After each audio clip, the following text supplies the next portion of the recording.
रात का समय था और एक पुरानी ट्रेन एक वीरान स्टेशन पर रुकी। इस स्टेशन का नाम था भूतिया स्टेशन। इस स्टेशन के बारे में कई कहानियां प्रचलित थीं। कहा जाता था कि जो भी रात के समय यहाँ उतरता वह किसी न किसी अनहोनी का शिकार हो जाता। राहुल, एक युवक जो उन बातों पर विश्वास नहीं करता था, उस ट्रेन में सफर कर रहा था। उसकी मंजिल आने में अभी वक्त था, लेकिन अचानक ट्रेन इस स्टेशन पर रुकी। राहुल ने सोचा, यहाँ उतरकर थोड़ा घूम आता हूँ, इसमें क्या नुकसान हो सकता है। स्टेशन पर उतरते ही अजीब सा सन्नाटा छा गया। उसे महसूस हुआ कि स्टेशन पर कोई नहीं था, सिर्फ पुराने और जर्जर बेंच पड़े थे। जैसे ही राहुल स्टेशन के प्लेटफॉर्म पर थोड़ा और आगे बढ़ा, उसे हल्की हल्की आवाजें सुनाई देने लगीं।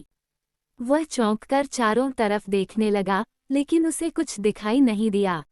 तभी एक बूढ़ा आदमी अचानक उसके सामने आकर बोला, बेटा, यहाँ से तुरंत चले जाओ, ये जगह तुम्हारे लिए नहीं है। राहुल ने उसे नजरअंदाज किया और स्टेशन पर और आगे बढ़ने लगा। जैसे जैसे वह स्टेशन के अंदर गया, उसे महसूस हुआ कि वहाँ की हर चीज अजीब थी।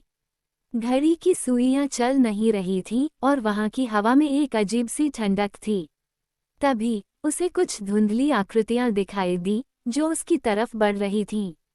राहुल को डर महसूस हुआ और उसने स्टेशन से बाहर निकलने की कोशिश की, लेकिन रास्ते बंद हो चुके थे।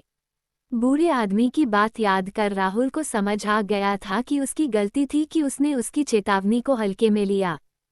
तभी उसे एहसास हुआ कि जीवन में हमेशा बड़ी बूढ़ों की सलाह माननी चाहिए। उस रात राहुल को ये सीख मिली कि हर चीज को मजाक में नहीं लेना चाहिए। कई बार जीवन में जो चेतावनियां हमें दी जाती हैं, उनका गहरा मतलब होता है। भूतिया स्टेशन से वह मुश्किल से बच निकला, लेकिन उसके साथ हुई इस घटना ने उसे जिंदगी भर के लिए सबक सिखा दिया। बड़ों की बातों को कभी नजरअंदाज नहीं करना चाहिए। शिक्षा, किसी भी सलाह या चेतावनी को हल्के में नहीं लेना चाहिए, खासकर जब वह जीवन से जुड़ी हो। बड़ों का अनुभव हमारी रक्षा के लिए होता है। नई कहानी देखने के लिए हमारे YouTube चैनल मेहरा किड्स को सब्सक्राइब करें और बेल आइकन को दबाएं और नोटिफिकेशन बेल ऑन रखें।